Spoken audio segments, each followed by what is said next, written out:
Hello, I'm Andrew Suskind, and I'm a psychotherapist and author based on the west side of Los Angeles since 1992, specializing in trauma and addictive compulsive behaviors. Welcome to my podcast, named after my recent book and workbook, It's Not About the Sex. Here we have direct and honest conversations related to compulsive sexual behavior and trauma, all from a sexual health perspective. Our intention is to offer fresh viewpoints and practical strategies toward establishing greater intimacy and a more deeply connected life. Let's begin.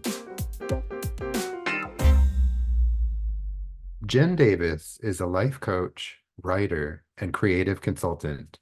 In her previous work as a psychotherapist, she fell in love with the nervous system and its limitless effect on our experience of living. In her current work, she utilizes brain spotting, somatic experiencing, and Reiki. She is currently writing a grief memoir. Today, I have Jen Davis here with us on the podcast, and I cannot say how pleased I am to have her here with us because she's going to be sharing about something really close to her heart. And actually, it's close to my heart as well. It's something we share, don't we, Jen? Mm-hmm, mm-hmm. Yeah. So welcome. And Thank you.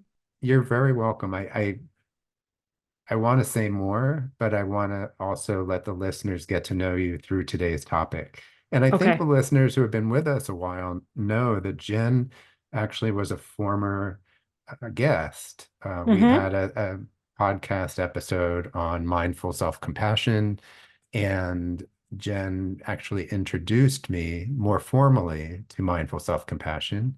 But today we're actually going to be talking about grief. Mm. Yeah. And to begin with, I just would like to ask you, what was your introduction to the grieving process? It's such a funny way of putting it because it's more like you just get thrown into something.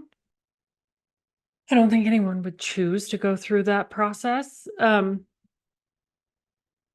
guess in terms of death and dying grief, my introduction to it was when I was 29. My aunt, my mother's sister, who was, it's funny that quantifying in grief, right? Mm, Like, this person died. Let me explain to you why it's okay that it upsets me. mm, mhm, But my aunt died, who was my everything. She was only 24 years older than me. She was 52. She died of breast cancer that had spread to the brain. And I guess it was a month before my 30th birthday. That was my introduction. And then I mm, think, 5 months after that, my grandfather died. mm. Uh, I, I honestly don't know how. It was like I still am sort of in that like shock brain. I just put it somewhere. Sure. And then maybe a year later, my grandmother died. And that was my introduction. That was the sort of this tsunami of grief that hit my family structure. Hmm. And then it culminated in, maybe my father died suddenly, maybe 9 years later. And then 3 weeks before my 40th birthday, my mother died pretty suddenly. Hmm. Hmm. They're all introductions. Every single one of them is a new introduction. But that is my grief inventory. Sure. What I'm hearing you say is that no two deaths are alike. Not in my experience. No, I agree that they're more like apples and oranges, that when people try to compare one loss with another loss, it just doesn't work that way, does it? No. And that goes also for when someone comes to you grieving, a client, a friend, is that I think we have this instinct to put our experience on their grief. It's not the Mhm. same. Right. But you do have the ability to hold space and understand, like, I know that this is extraordinarily painful. Tell me what Hmm. it's like for you. Hmm. But it has been my experience that people often try to tell you what it will be like. Hmm. So, what were some of those messages? What were you told that grief looked like? I mean, I think the thing that fascinates me, so I'm trying, meaning I am, but it feels scary to write a book about my grief experience. Fantastic. Going back to being 29 years old, I had zero skills in grief. My main agenda was to not feel it, right? Was to outrun it in Hmm. any way that I could. Hmm. And I think that is very much what we are taught, right? We make this fundamental flaw because we're taught to turn away from the grief Hmm.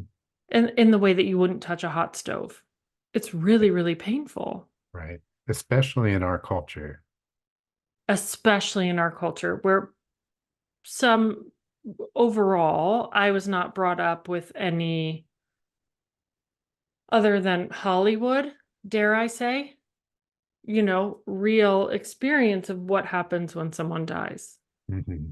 This idea that you need to do everything you can to get over it and to keep it private, Hmm.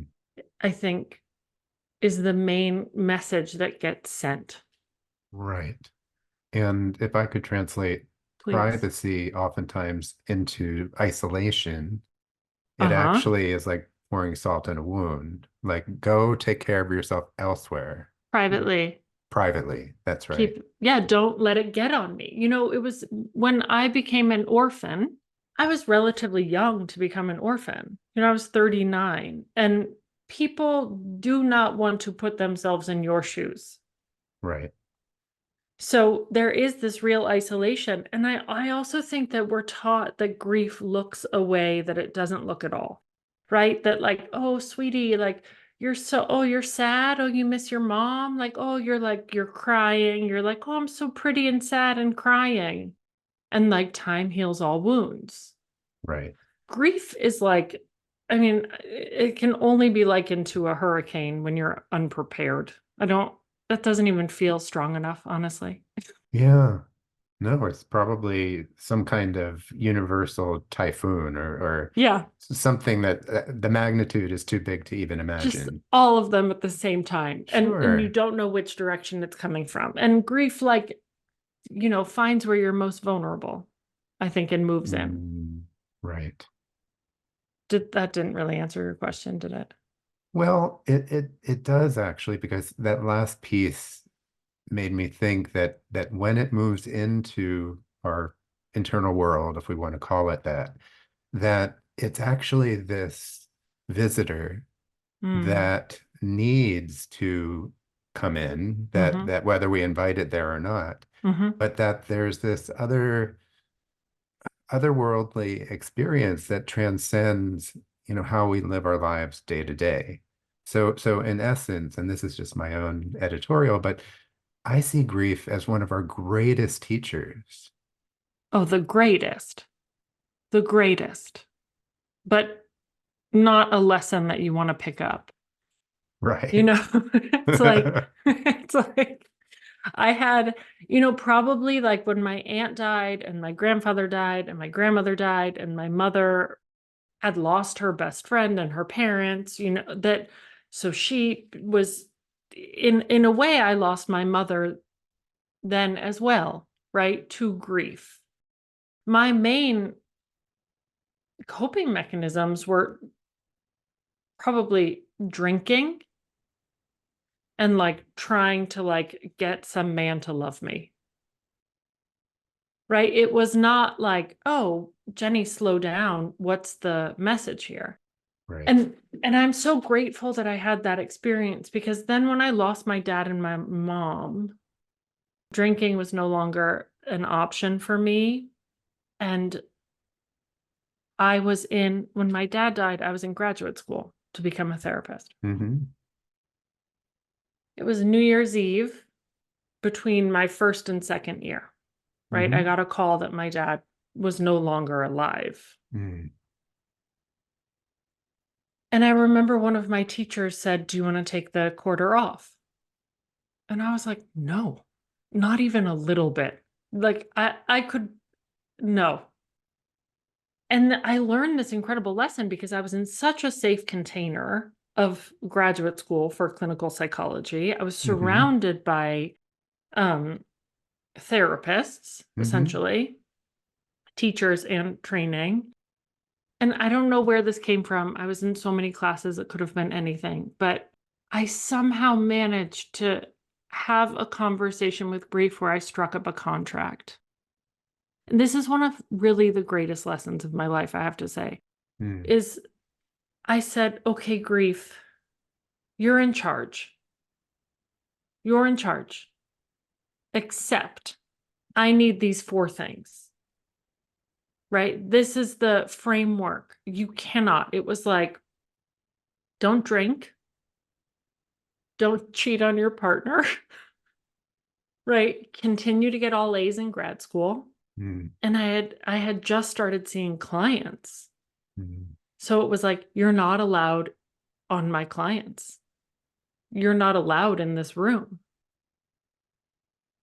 And grief really worked with me. Mm. It really, really did. And I really got to see the beauty, because then it became like I got further and far enough into the forest of grief Mm-hmm. that I got to say, like, oh, my heart is broken, which also means that it's broken open. Mm. And how do I learn to tend a more open heart? That maybe sounds kind of cheesy, but I mean it quite Mm-mm. literally. Mm-hmm. How do I walk through the world with a more open heart and then subsequently way more aliveness? Mm-hmm. If I'm hearing you correctly, there's something about, in a sense, testing your capacity to hold the grief and to live your life.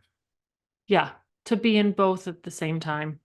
Right. And when we think about it, grief can be more acute at different points in time, right? When someone Mhm. dies, when we go through a divorce, when there's some kind of tremendous um, loss in terms of something that maybe we had hoped or dreamed for that fell through, Yeah, right? All those kinds of different types of grief and loss. But what I also hear us looking at is really what it's like to live life knowing that grief is always going to be a part of it on some level or not. always. Always. But and again, they all hit differently, right? I've lost, since my parents died, I've lost friends, I've lost people I've grown up with. There's been, tragic accidents happening. And my first instinct is always, why me? Right? Of course. Like, this Sure. is too much. It's too much loss. Hmm. And there are people who've suffered way more loss than me too, right? But that very quickly considering, I get to say, what is this a call for? It's like you said, I mean, Hmm. it's that Rumi poem, right? That's overused, but like whatever, happiness knocked on the door and I let it in. But I mean, my mom died, what, 6.5 years ago? Hmm. And I think now I can start to see all of the ways that it has been such an incredible gift in my life. Hmm. Say more. How has it been a gift? It makes me emotional because this we really it and there's no way to say it without sounding cheesy, but it's hard to actually take in this idea that you only have one life that you're aware of right now, right? So my mom dying made me want to shut down life. Mm. I didn't. I completely went against that, right? It's like I suddenly was terrified of flying, so I flew as much as I could. But the instinct was to shut it down. Sure. And because I didn't, I got to learn. It's hard to put into words. It's like that my life matters, that your life matters, that our relationship matters. Hmm.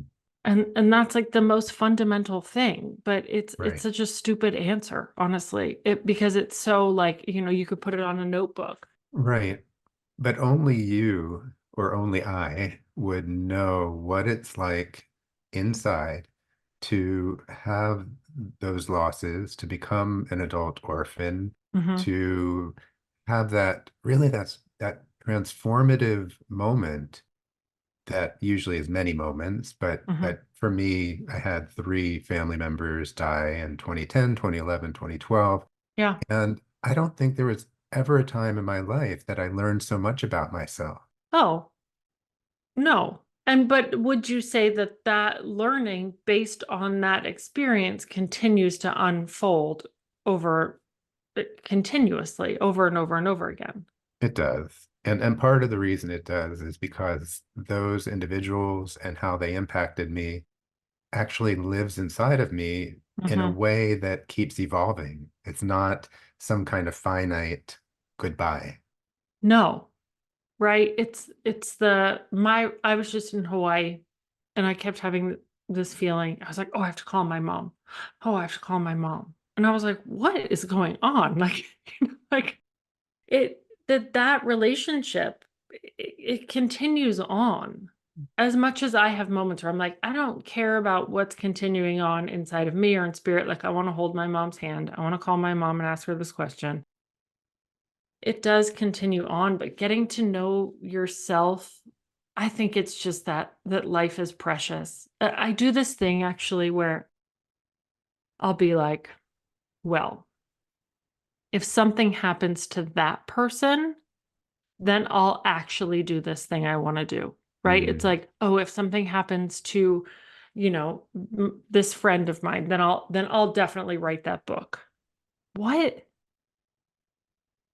Right? It's this that we have to be, like, reminded constantly that life matters. Your life matters, my life matters. right. Let me shift gears a little bit in terms of how recovery matters. Yeah. And I really liked your languaging around this. You said to me, what is the difference between unconscious in addiction grieving versus conscious in recovery healing? Mm. And I would love for you to elaborate on that and help our listeners understand what that means to you and how we can use that understanding. It's like, I mean, the thing that recovery, fingers crossed, teaches us is how to actually sit with uncomfortable feelings. And, I don't know when I was drinking, I couldn't sit with uncomfortable feelings around grief. Hmm. And it didn't seem like an appealing thing to do even a little bit, right? Hmm. And so that went with a whole slew of anything that makes me feel like I can manage this moment and not deal with that. Like when I stopped drinking, I remember people saying that I was gonna have to deal with grief that I hadn't dealt with when I was drinking.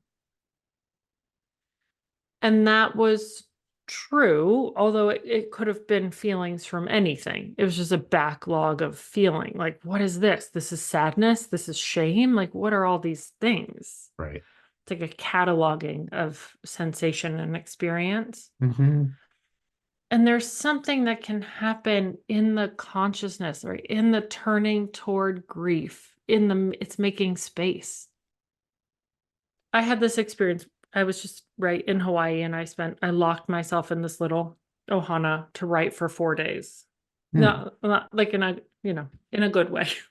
Your face. It was a retreat. It was a private time with me in a little room writing. Beautiful. Beautiful, except right, writing about grief, writing about 16 years ago, writing about experiences that I have really tried to avoid still. And I got to this one part and I was like, are you kidding me? Are you kidding? My psyche was like, mm-mm, mm-mm, no. And I was so physically uncomfortable at the idea of even going toward this death. Mhm. And I could watched myself do the checklist, right? I was like, hmm, do I want to smoke a cigarette? Do I want to take up vaping? No, I don't want to do any of these things, to be clear, right? Is there something I need to buy? Oh, I like that necklace I saw in that town that was 45 minutes away. What can I eat that makes me feel so bad that I just think about that? But, like, is there someone I can text? Is there just like do I want to have a drink? The whole list of options. Mhm. And instead, because I have been practicing the muscle of consciousness, of turning toward, of paying attention. I was like, "Ugh, I don't want to do any of those things. Mhm. This is really uncomfortable. And I'm just going to sit here." I don't even know if I was like, I might have thrown in like some tenderness toward myself, but maybe not, you know? And I Mhm. will say that after that experience, I did go on a little bit of a spending spree, right? I saw, but I watched it. Mhm. You were observant. Yeah, and I think it's really just the biggest thing, the like biggest problem is what we said at the beginning, is that unconsciously we will try to avoid everything. Mhm. And grief just wants your attention. Mhm. It's like an annoying, terrifying giant in the corner that's like, I will not stop until you turn toward me Mhm. and then are kind and loving to me. Sure. And if I'm hearing you correctly, once you lean in the direction of that, what did you call it? Monster or Monster. yeah, monster. Yeah. Doesn't it get smaller or less scary? Yeah, but I think not right away. Okay. Yeah, take some time. Yeah. Of course. It's like if you have a pile of bills on your desk and every time you look at it, you're like, "Phew, I don't want to deal with that big pile of paper. I don't know what's there." If you have a smaller it's like the more time and attention you pay to it, the less scary it is. Sure. But yeah, like you said, it's unpredictable. But you know, one of the things about grief that is like so also hard is that it comes in really lovely, beautiful moments in your life. It's not, again, just that thing of like just a sad, like, oh, I miss this. I'm confused. It's everywhere. Hmm. Hmm. And so I think sometimes turning toward it is actually excruciating. And you can just do it bit by bit, right? It's like Yeah, I think I say the thing about the spending spree after that because it's not like, "Oh, I've turned consciously toward this thing. right. And now I'm like this like blah blah whatever grief." Yes. You know, it messes with me all day long and it's Yeah. sneaky. Yeah. But approaching it in bite-sized chunks Bite-sized chunks. and pacing yourself and knowing that it's not going anywhere, but there are ways to build more resilience around it. Yeah. I think that's what I'm hearing. And two of those things that you've talked with me extensively about are self-compassion and forgiveness. And I Mhm. think in recovery and in healing of all kinds, self-compassion and forgiveness, I think are underrated actually sometimes in terms of the power, the magnitude of their healing properties. So can you say something about how they work in conjunction with, I'll just call it grief recovery? I would add honesty to that as well. Right? The first step actually is honestly admitting how badly it hurts. Like a first step in a way. Yeah. Well, I mean, you want to talk about powerless. There's nothing more powerless Right. than wishing someone who has died is alive. It's Sure. never going to happen for you. But honesty is a really hard muscle. It's easy to say, but to really say like, "Oh God, this hurts so badly. I'm afraid that I'm not going to make it through." And then, you know, I think that the forgiveness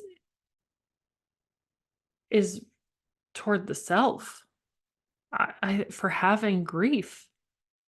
There's forgiveness towards like you know, experience with other people who have died. You have an ongoing relationship where you have to forgive people. You don't have to. You get to if you want. Hmm. But I think the forgiveness toward the self, like certainly I have a lot of shame and judgment about my own grief. That because it's so intrinsic, right? It's like, get over it. Mm. Like you die or they die. So get over it. Hmm. Isn't Right? that one of those societal messages? Yeah. Just get over it already. It's been a year, It's been a rather year. Why are than you so upset? right, rather than wow, I wonder if it's about learning to live with it. Hmm. I will say that my hardest years of grief were like probably 3 to 4 years after my mom died. Excruciating. And everybody has forgotten.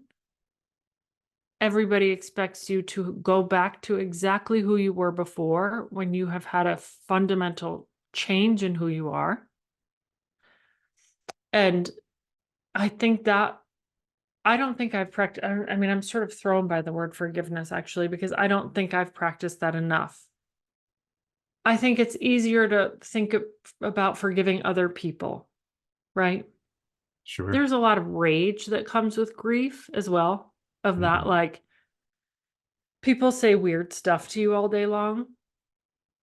You're so charged up, it's like that there's like forgiving your friends for not knowing how to do it right. But the forgiveness toward yourself, which then is the self-compassion, Right. right? Can I let it be okay that this hurts this much? Hmm. But I think I think ultimately, if you're talking about being alive, you're talking about grief, you're talking about right, this gift of grief that suddenly like, oh my God, I'm alive Hmm. and you're alive and we're not going to be alive forever. Hmm. That self-compassion isn't just like, oh, sweet baby girl, it's okay, it hurts. It's Hmm. not. It's actually, how do you go after the life that is calling you? Does that make sense? That's the real act of Hmm. self-care and self-compassion. It's not having broccoli, it's not taking a bath. Those are great things. It's genuinely, I hear this thing calling in my soul, Hmm. or I'm trying to avoid hearing it. How do I work toward that calling? Sure.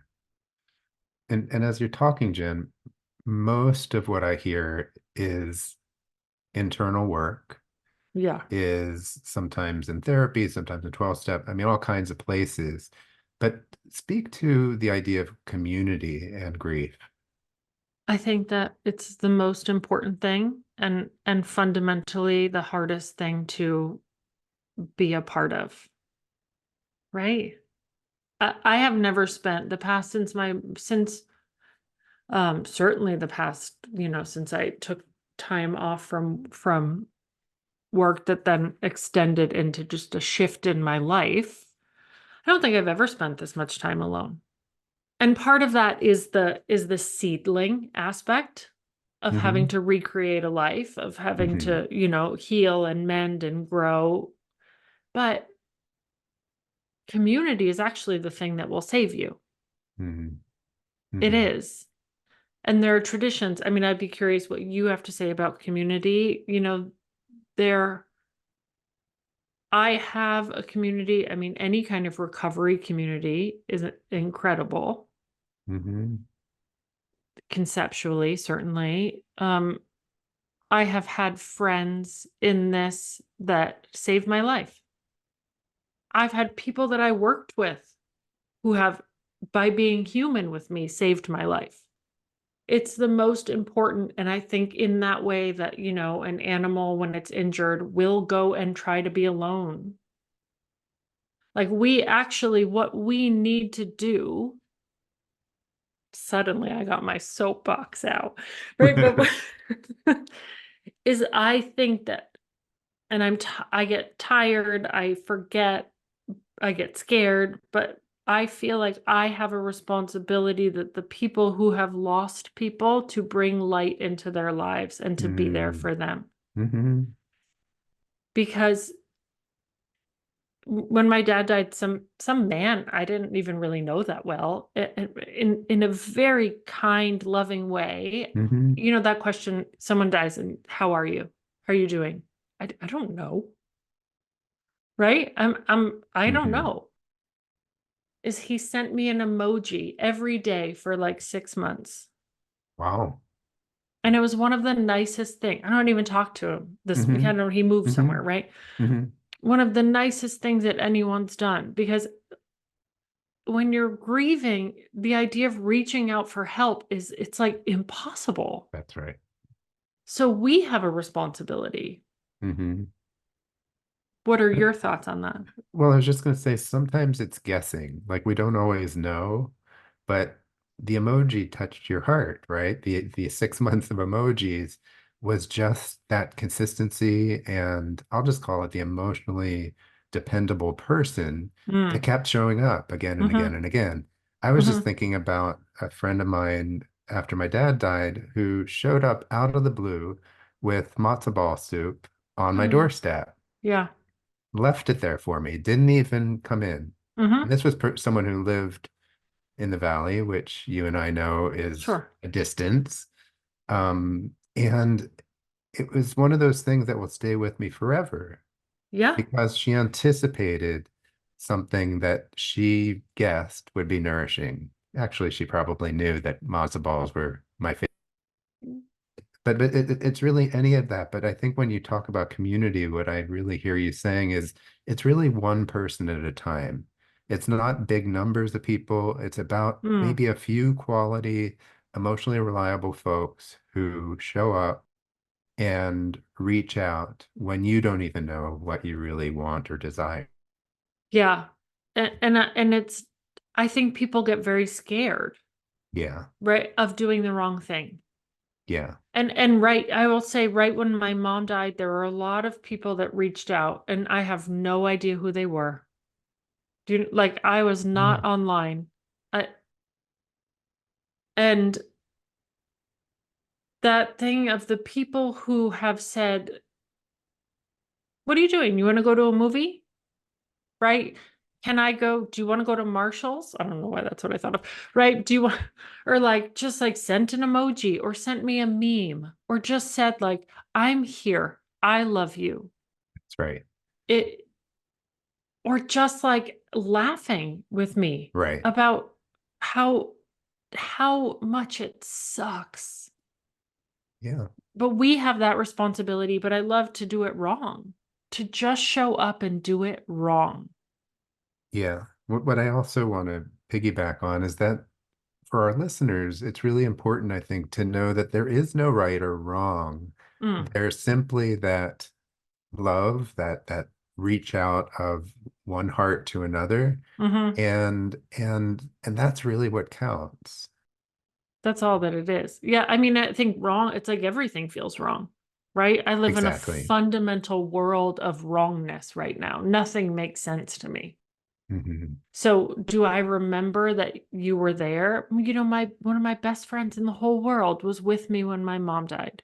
And I Hmm. completely forgot for maybe 3 years, Wow. Hmm. right? So, not, I mean, I think if you pressed me, I was there, but Yeah.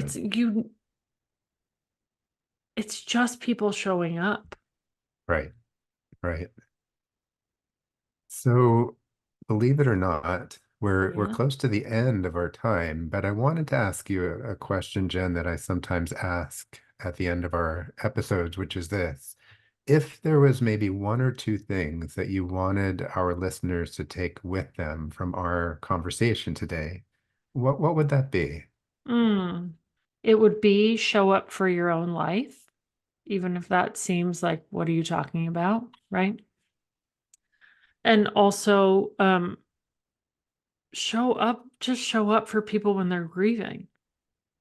Show up is my, like, how can you like not play dead in your life and show up? But just be there. Send people emojis or memes.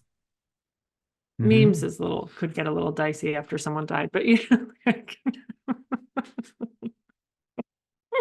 But whether it be a meme or an emoji or a bowl of soup, yeah. Just, It's I'm it. here. I'm here. I'm here. Right. I'm here. And I think I love that about the matzo ball soup, right? Because sometimes it involves being like a little more aggressive than we think is normal. Right. Right. Yeah. So I am so looking forward to hearing more about the book that you're Oh writing. my gosh. It's so exciting. And I know that you have so much to offer so many people. And even if Sweet. you just share, you know, kind of the tidbits of what we started to share here Mm. and expand upon them, I see the book taking shape and I'm just so excited for you. Oh, good. Send me a text and make sure I'm doing it. I'll send you an emoji a day. How's that? Just of the writing one. Is there a writing emoji? I think so, like a little We'll find it. typewriter or We'll find it. something. That's Yeah. right. That's Thank right. you so much. I'm so happy to talk to you about this. I mean, we talk about it anyway, We but do, but thank you for inviting me on today. my pleasure, Jen, and we'll be in touch soon, I'm sure. Okay, All good. right. Take good Okay, care. thanks. Thanks for listening today. It was so terrific sharing the time with my colleague and close friend, Jen Davis, and discussing this really meaningful topic. She can be reached through her website at www.kindregardsjenny.com. And if you're so inclined, please give us a 5-star rating and be sure to subscribe and share my podcast with those who may benefit. I look forward to you joining us the next time, and don't forget to stay connected.